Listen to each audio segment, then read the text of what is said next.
ये 5 आदतें हैं, आप में तो कभी अमीर और कामयाब नहीं बन सकते। नीति शास्त्रों में मनुष्य के कई गुण और दुर्गुणों की चर्चा की गई है और बताया गया है कि अगर व्यक्ति धनवान घर में भी पैदा हो लेकिन उनमें ये 5 आदतें मौजूद हो तब वे अपने धन का खुद ही नाश कर लेता है, और जिनमें ये 5 आदतें नहीं हो वह गरीब घर में पैदा होकर भी कामयाबी की बुलंदियों को छू सकता है। नीति शास्त्र में आलस को मनुष्य का सबसे पहला शत्रु माना गया है।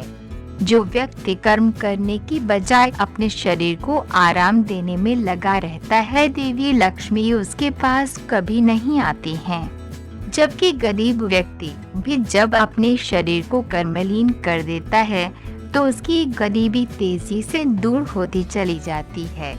उदाहरण के तौर पर सुदामा को ही लीजिए, अगर वे आलस के कारण द्वारिका नहीं जाते तो उनकी गरीबी कभी दूर नहीं होती। शास्त्रों में मदिरा को मद प्रदान करने वाला बताया गया है, यानी जो बुद्धि का हरण करे और मन में अहंकार हर दे वह मदिरा है।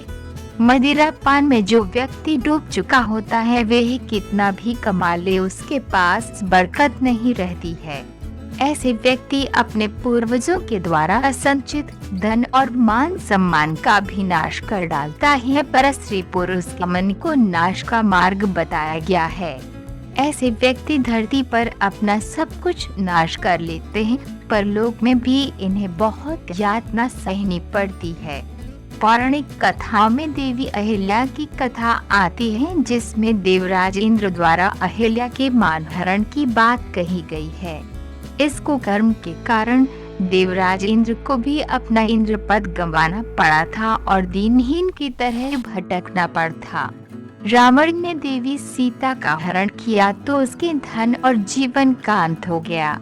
आज भी कई ऐसी घटनाएं सामने आती रहती हैं जिसमें अनैतिक संबंध के कारण व्यक्ति के धन और जीवन का नाश हुआ बताया जाता है। दिन के समय सोने की आदत को शास्त्रों में धन का नाश करने वाला बताया गया है।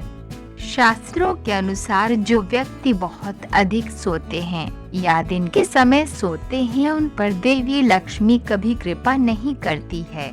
भगवान कृष्ण ने भी गीता में समझाया है कि वह कभी सफल नहीं होता है जो बहुत सोता है या कम सोता है, जुआ को विनाश का कारण माना गया है। इसका सबसे बड़ा उदाहरण महाभारत है। जुए के कारण ही पांडवों को अपना राज्य गंवाना पड़ा था।